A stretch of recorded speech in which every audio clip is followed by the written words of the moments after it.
que hier, tant avec Israël hier qu'avec nous aujourd'hui, le but de Dieu n'est pas seulement de se faire connaître. C'est un des buts, mais ce n'est pas le but ultime. Dis-moi amen. Dis avec moi le but ultime. En fait, pour comprendre le but ultime de Dieu, il faut comprendre sa fonction.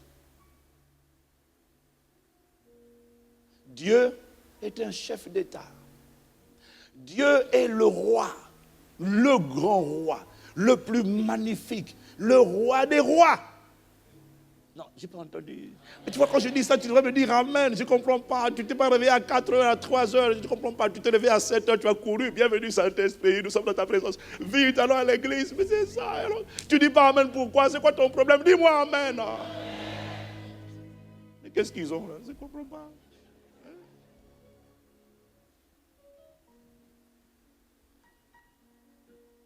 Se révéler, c'est un des buts. Mais ce n'est pas le but ultime. Si tu veux connaître le but ultime, il faut voir, étudier, comprendre sa fonction. Je dis sa fonction, c'est que Dieu est un roi. Et au temps biblique, un roi était toujours un conquérant.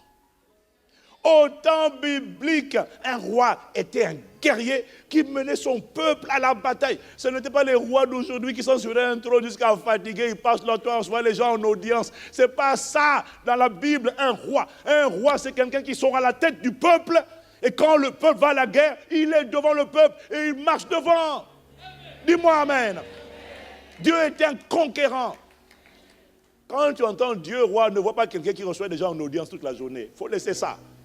Vois un puissant guerrier, fort dans les combats, redoutable est son nom. Il inspire la terreur.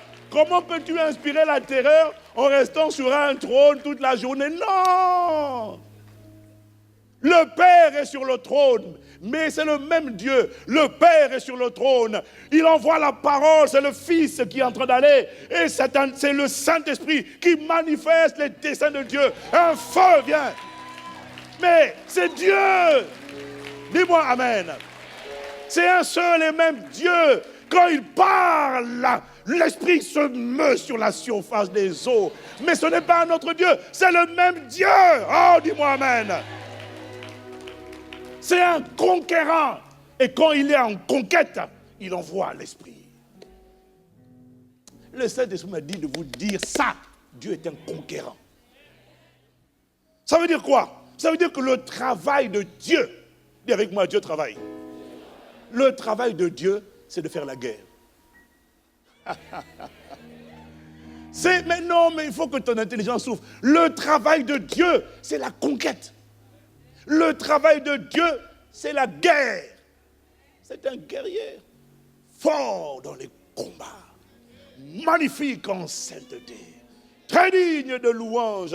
Et laisse-moi te dire une chose, Dieu est un conquérant qui entend coloniser la terre avec la culture et la nature des cieux. Voilà pourquoi Jésus dit, quand vous priez, dites que ton règne vienne et que ta volonté soit faite sur la terre comme au ciel.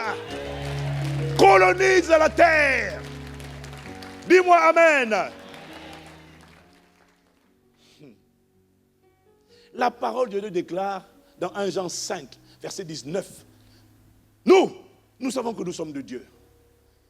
Et que le monde entier est sous la puissance du malin. Parce que tu vas me demander, mais Dieu veut conquérir quoi? Mais Dieu veut conquérir la terre. La terre est le seul endroit qui a été livré à la vanité. Parce que Satan a vendu la terre.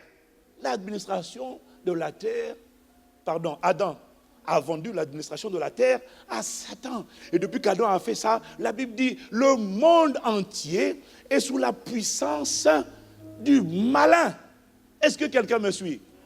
Ça veut dire que dans chaque culture, dans chaque société, dans chaque nation, les piliers de la société, que sont l'éducation, le social, les médias, la politique ou encore les gouvernements, la culture, l'économie, le sport, sont sous la puissance du malin, sont infiltrés et pénétrés par des valeurs qui ne sont pas les valeurs du royaume. Le monde entier est sous la puissance du malin. Mais Dieu n'est pas impressionné. Dieu n'est pas désarmé. Dieu n'est pas épouvanté. Les systèmes de ce monde sont sous la puissance du malin.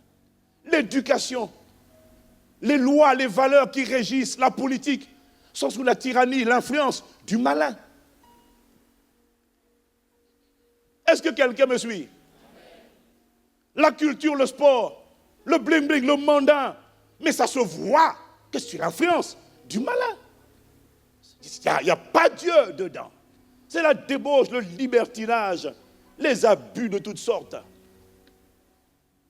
C'est Dieu ça? Bien sûr que non. Mais c'est le standard, c'est la norme dans le monde.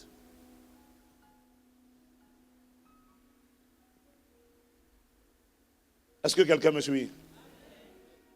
Depuis la chute, sur toutes les sphères d'influence de la société, de chaque société, éducation, politique, gouvernement, médias, économie ou affaires, culture ou loisirs, sport, social.